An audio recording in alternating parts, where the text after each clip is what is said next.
বাংলাদেশ ইসলামী ছাত্রী সংস্থা ঢাকা বিশ্ববিদ্যালয়ের শাখা জুলাই গণ অভ্যুত্থানের ১ বছর পূর্তি উপলক্ষে গণ অভ্যুত্থানের গীতিকার শীর্ষক নারীদের যে অবদান আছে অদম্য নারী এই শিরোনামে আলোকচিত্র প্রদর্শনী এবং ডকুমেন্টারি প্রদর্শনীর আয়োজন করেছে।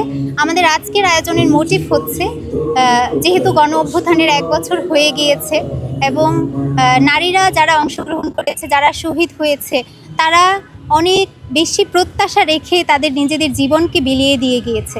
কিন্তু গণ অভ্যুত্থানের ১ বছর পরে আমরা আবারও বিভেদের রাজনীতি দেখতে পাচ্ছি। আমরা দেখতে পাচ্ছি যে প্রত্যাশাকে সামনে রেখে তারা নিজেদের জীবন বিলিয়ে গিয়েছে, সেই প্রত্যাশাকে আমরা আজও পূর্ণতা দিতে পারিনি।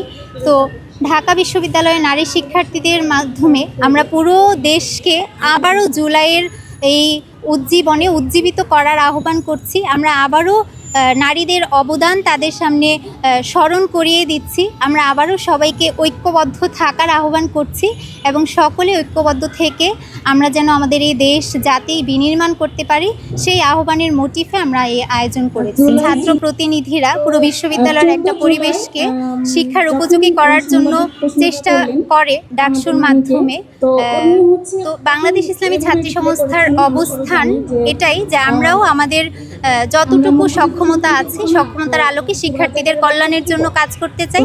তো আমরা আমাদের সক্ষমতার আলোকে ডাকসুতে অংশগ্রহণের চেষ্টা করব। প্রার্থীর যে বিষয়টা, এটা ইনশাআল্লাহ 18 তারিখ এবং 19 তারিখ ফাইনাল হবে, তখন ইনশাআল্লাহ আপনাদের সামনে আসবে সবকিছু।